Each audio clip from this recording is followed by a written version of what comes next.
আহিছোঁ দেখা পালোঁ ময়ো এইমাত্ৰ আহি পাইছোঁ আহি পেলাই দেখিছোঁ এওঁ আহি পোৱা নাই হয়তো অলপ পিছতে খোপত ৰন হ'ব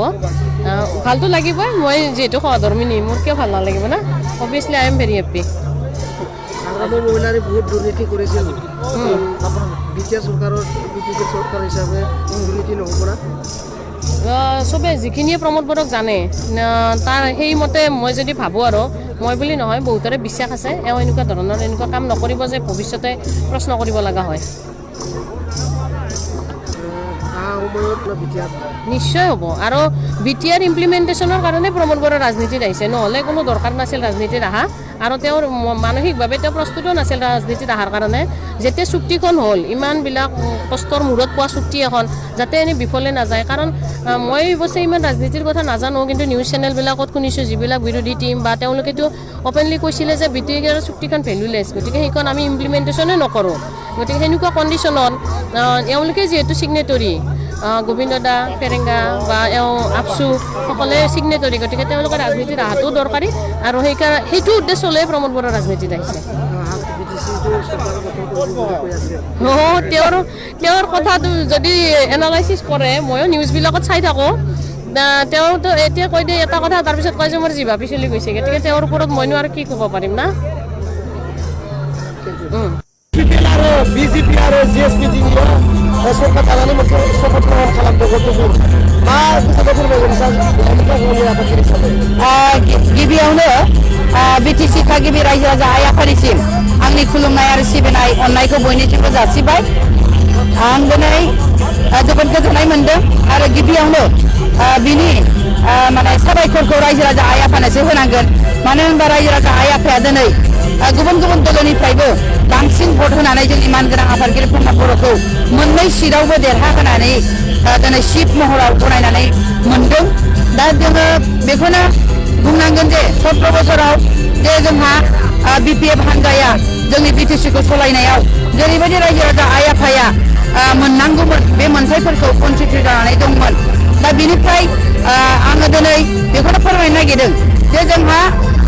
इउपिपिएल दोलोआ जेरैबायदि प्रतिश्रुति होदों बेबायदि जोङो दिनै मावलांगोन होननानै समायखिरा लानो होननानै जोंना मानगोनां आफादगिरिया दिनै चिफनि आसनखौबो गनायनानै लागोन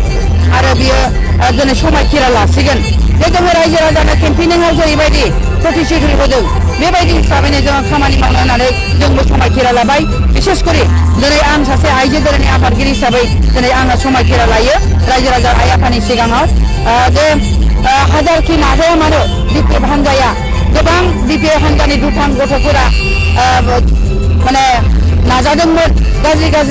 आखल खालामनो नागारदोंमोन बा जोंनि सायाव एटेक खालामदोंमोन बिसेसकै आंनि गारिखौ आरो जोंनि चिरां जिल्लानि आइजो दोलोनि आफादगिरिनि गारिखौ बुख्रेबदों 14 चिरां दुवाराव नाथाय फैयै फैयै 14 चिरां दुवारा चिरां डिस्ट्रिक्ट हिसाबै 14 चिरां दुवाराव जोंहा देरहानो हादों मानगोनां फेरेंगा बि फेरेंगा बिथाङा दा बेखायनो आङो बे 14 चिरां दुवारनि रायजो राजा आइ आफाखौ रोजा रोजा साबायखर होबाय जे जोंखौ आइजो माहारिखौनो दिनै बुजिया सोमजिया माखासे बिपिएफ हान्जानि गथ'फोरा एटेक खालामदोंमोन बा जोंनि गारि सारि बुख्रेबदोंमोन अब्लाबो होबथानो हायासै दिनै जोङो जै जाबाय बेनि थाखायनो रायजो राजानिसिम साबायखर थाबाय बेफोरनि सायाव दा मा एक्सन लानांगौ होनना फोरमायगोन गभर्नमेन्टखौ आङो गभर्नमेन्टखौ खावलायनो लुबैदों जे जोंहा आइजि पुलिस बिफाननि बिथांमोनखौ आङो खावलायनो लुबैदों जे रादाबनि गेजेरजों जे बिथांमोनहा जोंनि गारिखौ जे बुख्रेबदोंमोन बा गोबां जायगायावनो गाज्रि हाबा मावदोंमोन बिनि सायाव जोङो केसबो होनाय जादों आरो जोंबो केस होनाय जादों रनिकाटा थानायावनो होनाय जादों बिनि सायाव थाबैनो एक्सन लानांगौ बे दुथांफोरखौ हमनांगौ जाहाथे रायजो राजानि गेजेराव आरोबाव बेफोरबायदि जाथायखौ लाबोनो हाया बेनि थाखाय आङो पुलिस बिफाननिसिम खावलायनाय थाबाय हाग्रामा महिलारि बिथाङा बुंदों बावैसो बिजेपिजों लोगो नांनानै जोंबो सरकार दागोन होननानै नाथाय नोंथाङा मा फोरमायगोन आं बेखौनो फोरमायनो नागिरो जे मानगोनां जोंहा बारग' चिफ हाग्रामा महिलारि बिथाङा 17 बोसोर सालायबाय बिटिसिखौ दा बिथाङा हठात करे गावनि सियार गोमानायाव बायदिसिना बुंनो नागिरदों नाथाय बेयाव रायजो राजा आइ आफाया इसेबां जाम्बा जाम्बि नंला बिथाङा दिनैसिम थगायगासिनो दिनै जोंहा समायखिरा बे समायखिरा लानायावबो बिथाङा दिनैसिमबो फावसयाखै दे दिनैसिमबो बिथाङा बुंगासिनो जे जोङो गुबुन दोलोखौ लानानै सरकार दागोन होननानै बुंदों बे जाम्बानिसो परिचय जायाखै होनबा मानो होनबा जों समायखिरा लानो थांगासिनो दङ बेखौ बिथाङा बुजिनांगौ आरो बिथाङा बुंबावदों समायखिराया जेबो नङा होननानै होनबाथ' बिनि थाखाय बे बिटिसिआव समायखिरा लानानै जे 17 बोसोर खुंदोंमोन बिनि थाखायनोथ' बियो समायखिराया जेबो नङा होननानै साननानै रायजो राजा आइ आफाखौ अननो रोङाखै नामा होननानैसो आं साननो हायो आथिखालाव हाग्रामा महिलारिनि अबस्थाया माबायदि जागोन होननानै दा बिथांखौ आं खावलायनो लुबैदों जाहाथे बिथाङा गाज्रि सोलो बा बाहाया गावनि माखासे गथ'फोरखौ बुजायनानै दोनो जे जोंहा जि जाबाय बिटिसिआव गोजोन थासारिखौ जोङो लाबोनांगौ गोजोन जोङो बिटिसिखौ खुंलांनांगौ दा रायजो राजा आइ आफाया जेरैबायदि बन्सित जादोंमोन बे जानाङा मोजाङै मोजां गावबागाव मोन्थायखौ मोननांगौ बेखिनिखौ जाहाथे हाग्रामा महिलारि बिथाङा गावनि माखासे गथ'फोरखौ केडार्सफोरखौ मोजाङै बुजायनानै दोनो आं बेखौसो खावलायनो लुबैदों बियो मा जाया बे बिथांनि सायाव गारनानै हो मानो होनबा जों बेखौ बुंनो थाङा जे बिथाङा ओरै जासिगोन बे नङा मानो होनबा बिथाङाबो साननो हानाय दङ 17 बोसोर खुंबोबाय नालाय बिथाङाबो आं बेखौ बुंनो नागिरदों जे बिथाङा जायखिजाया दावराव दावसिखौ सोमजिहोआ बेनि थाखाय खावलायनाय थाबाय बर'नि सरकाराव थारैनो